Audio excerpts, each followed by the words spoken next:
One thing I liked about this movie is the way that this movie touches on themes that are very deep, actually. Yeah, For this instance, this movie's I'll full. give you a few examples. So, one is the CIA agent, and he's talking about how the USA will overthrow governments and how they will overthrow the king, and then they have the control over the whole government. And he's talking about it casually, like, oh, like this is just something that you But would take for granted. it's not casually. He's saying he's identified Killmonger as an actual U.S. operative. Right. But I mean, it's very the way it's handled. That I mean, Oh, for first of all, him, yeah, that's for him it's that business theme as is usual. business as usual, but Yeah, that theme is a very serious topic. yeah. It's one. I mean, I was kind of shocked to see that In a Marvel movie. presented Yeah, in what I thought I was going to see a popcorn movie, definitely not a and popcorn I movie. was sort of shocked to see that this type of theme is just sort of dealt with in this way and even brought up. I mean, and it's And not just brought up. It's an it's extremely it's an important important part of element. the plot. It is. That's yeah. So I was very shocked about that. Yeah. And another thing that I thought they did, I was fascinated by, was this idea that he goes into the museum and he's going to steal these artifacts, and he says, "Okay, well, did your ancestors pay a fair price for it, or did you just take it like they took everything else?" So you have this type of attitude that's in society, and it's a very serious theme that they're dealing with, and they are actually making that an element in the film. And I don't think I've seen that in other Marvel movies before. Another thing, okay, so you have the CIA agent who's admitting, through business as usual, that hey, this is what America does. We go in and we overthrow all these other governments and we play around with all these other governments, and it's just business as usual for us. And um, also the way that um, Michael B. Jordan, the way Killmonger. that Killmonger, the way that Killmonger plays on the fears and the sentiments of the people.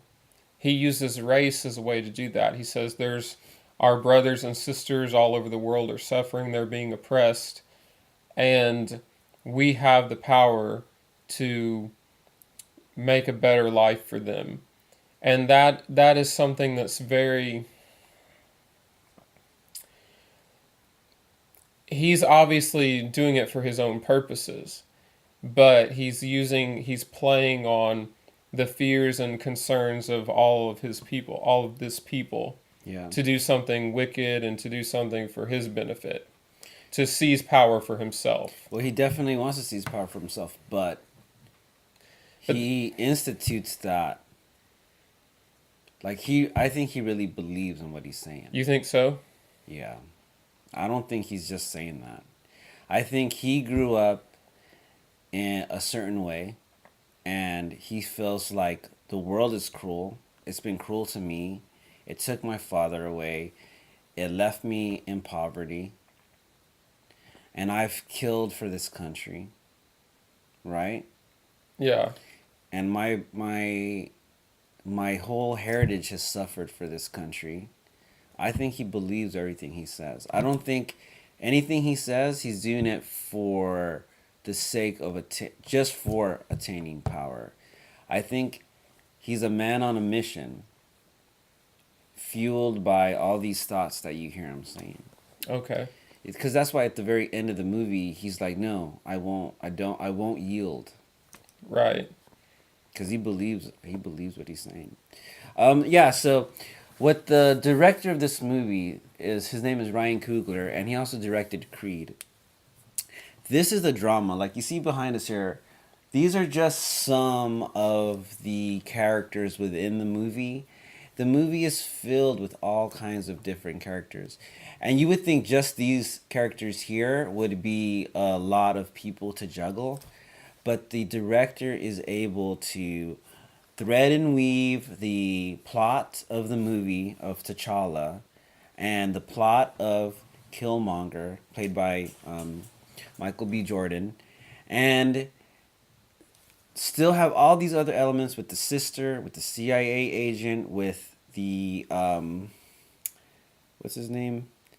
The guy who plays the monkey guy. He's like praise Hanuman, I remember the him. mountain man. Yeah, I mean, all these different characters, the female warriors. I mean, they all had very substantial roles.